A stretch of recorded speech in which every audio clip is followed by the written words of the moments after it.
નમસ્કાર, હું Rinku Prajapati public India ન્યૂઝમાં આપનું સ્વાગત કરું છું। શરૂઆત કરીએ આજના સમાચારની। આજે વિશ્વ તમાકુ નિષેધ દિવસ। આણંદની વધુ 43 શાળા એ તમાકુ મુક્ત કરાશે।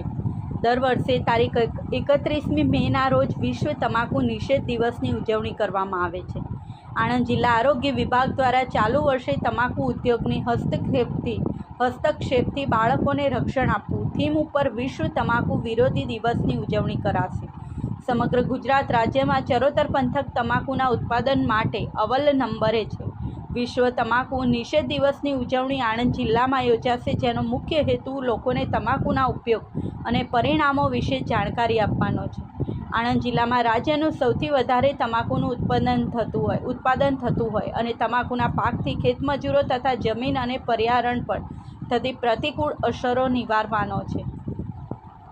વર્ષ 2023માં આણંદ જિલ્લામાં 47 શાળાઓ તમાકુ મુક્ત જાહેર કરવામાં આવી હતી, જ્યારે વર્ષ 2024 માટે 43 શાળાઓને તમાકુ મુક્ત કરવાનું આયોજન કરાયું છે।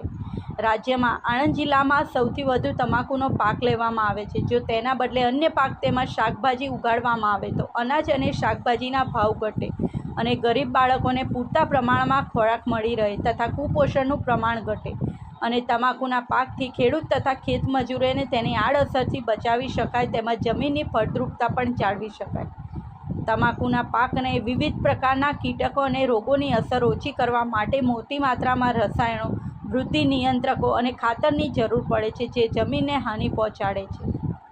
ભારતમાં કુલ 4,31,146 હેક્ટરમાં તમાકુની ખેતી થાય છે, જેમાંથી ગુજરાતમાં 1,62,263 હેક્ટર વિસ્તારમાં તમાકુનું વાવેતર થાય છે, જેમાં આણંદ જિલ્લામાં સૌથી વધારે તમાકુની ખેતી થાય છે।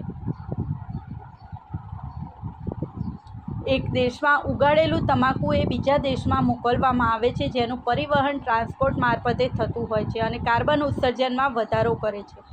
વાહન વૈશ્વિક કુલ કાર્બન ડાયોક્સાઇડ ઉત્સર્જનનો 24% હિસ્સો ધરાવે છે। ધૂમ્રપાન કરતી વ્યક્તિની નજીક રહેવાથી બાળકોના સ્વાસ્થ્ય પર વિપરીત અસર પહોંચે છે અને સગર્ભાઓને અધૂરા મહિને ઓછા વજનવાળા અને ખોડ ખાપણવાળા બાળક જન્મવાની શક્યતાઓ છે। નાના બાળકમાં શ્વાસને લગતી બીમારીઓનું પ્રમાણ વધે છે। દર 2માંથી 1 બાળક ફિલ્મ અથવા ટીવીના માધ્યમથી બીડી, સિગરેટ, પાન મસાલાનો ઉપયોગ થતા જોઈ તેનાથી પ્રેરાય છે। ભારતમાં છેલ્લા 10 વર્ષમાં કિશોરીઓમાં ધૂમ્રપાનનું પ્રમાણ વધીને 6.8% થયું છે।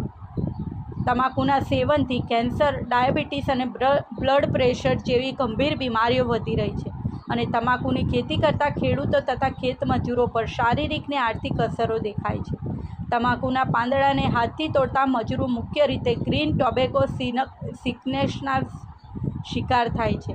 સિગારેટ અને બીડીના ઠૂઠા અને ગુટકાના પ્લાસ્ટિકની પડીકીથી વાર્ષિક શહેરી ગ્રામ્ય સફાઈ અભિયાનોમાં એકત્ર થયેલ કચરાનો 30થી 40% હિસ્સો ધરાવે છે, જેનાથી વરસાદી પાણીને ગટરના પાણીનું કુદરતી વહન અવરોધાય છે।